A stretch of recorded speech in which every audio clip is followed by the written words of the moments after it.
Hey guys, so we have already discussed the two important principles of this solid, right? So first one was single responsibility principle and the second one was open close principle.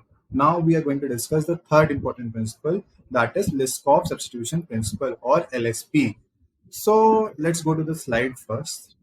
Okay, so Liskov substitution principle says that object of a superclass should be replaceable with object of a subclass without affecting the correctness of the program. What does the second thing it says? Subtypes must be substitutable for their base types without altering the correctness of the program. Again, objects of a superclass should be replaceable with objects of a subclass without affecting the correctness of a program. Second, subtypes must be substitutable for their base types without altering the correctness of a program. Now, what does it means? Let's take an example. So here's a class. There's a class called bird, and I've written a function called fly, right? And then there's a class ostrich, which extends this bird's class, right? And you see that ostrich, although is a bird, but it doesn't fly. So we don't have this functionality, right? So it would be a meaningless to implement fly or ostrich, right? So this thing violates Liskov substitution principles. That means that subtype must be substitutable for their base type without altering the correctness of a program. So here the correctness of program is being altered, right? Because although ostrich is a bird, it does not fly, right? Let's take another example, right? So we know that we have a rectangle, right? So what happens is in a rectangle, we have a length and a breadth, right? But there's a square, right? So what is square? Square is a rectangle with both length and width equal, right? So let's see this class, right? So what we have done is we have created a class rectangle and then we have created a class square, which extends the property of rectangle, right? Because square is a rectangle, right?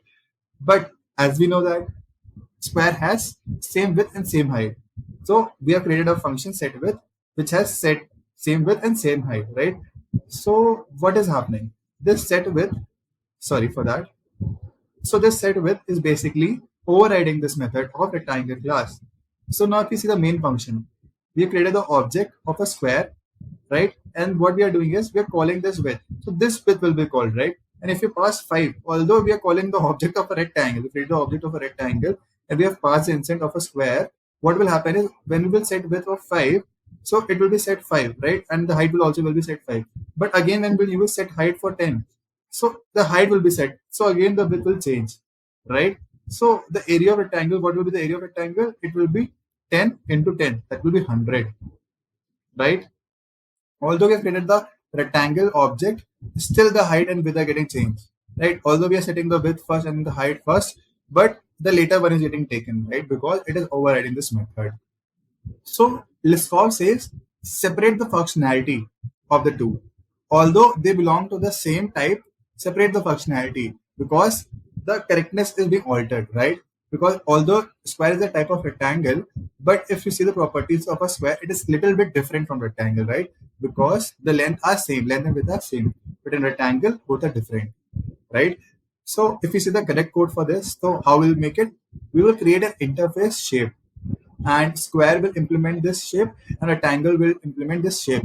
So now we have differentiated both functionalities, that is of square and rectangle, right? So what we can do is we can create a object for shape passing the instance of rectangle to it, right? And then we can simply use those two different functionality. So if you see the output, so I'm getting the separate output for rectangle and the separate output for square here, right? Which is correct because if you see for rectangle dot set width and rectangle dot set height, so it is correct. If set width 5 will be set height, you will see that 10 is set, right?